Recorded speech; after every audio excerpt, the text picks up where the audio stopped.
Congratulations po sa lahat ng mga kapwa nating content creator na nakapag-payout na or sumahod kay Facebook. Sa mga hindi pa po sumasahod kay Facebook, kinakailangan lang po nating ma-reach yung minimum na $25 kung PayPal po ang ating ginamit sa payout or $100 kung bank account naman po ito, mga idol.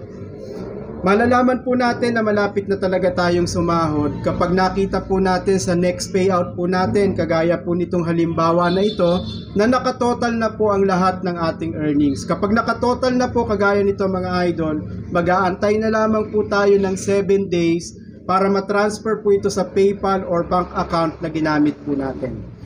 Kapag sinabi mong mahal mo ang isang tao, dapat totoo yan. Dapat ang pagmamahal na yan galing mismo sa iyong puso.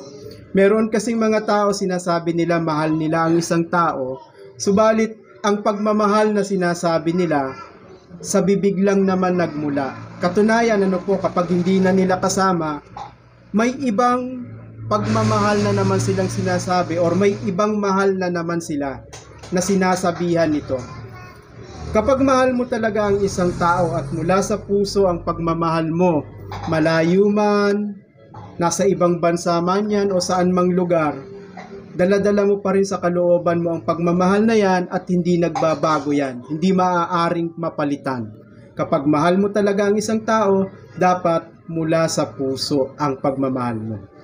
May mga content creator na nagtuturo po at nagsasabi na kinakailangan nakapokus lang daw po tayo at nakakonsentrate lang tayo sa iisang topic sa ating mga content. Halimbawa, sports yan o kaya pagluluto, kinakailangan ang laman ng mga content natin ay yun lang po.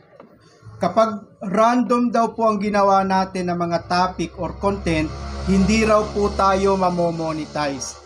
Hindi po ito totoo, mga idol, no? Wag po tayong maniniwala dyan, lalo na po sa mga baguhan. Kapag ang mga topic po natin or content ay hindi lumalabag sa community standard ni Facebook at naaangkop sa partner monetization policy or content monetization policy ni Facebook, maaari po tayong ma-monetize. Kagaya ko po at ng maraming content creator na na-monetize na. So wag tayong maniniwala na kinakailangan nakakonsentrate lang sa iisang topic. Baka sakali po makatulong sa inyo ang video na ito sa mga hindi pa po na-i-invite sa ads on Reels. Subukan nyo po na i-check ang ads transparency po ninyo sa inyong account. Kinakailangan okay po ang status ng inyong account. Kagaya nito, kulay green po lahat. Kapag may kulay dilaw dyan, ang ibig sabihin po, meron kayong violation na kinakailangan burahin. Sundan nyo lang po ang video ito. Punta tayo sa ating profile. Profile transparency, click natin yung see all sa gilid. Sa pinakang ibaba, yung go to add library. Click po natin yan. Ganito po ang lalabas dyan, mga lodi. System, status, see details, i-click natin. So, ibig sabihin nito, kulay green lahat yan at naka-check, wala tayong violation.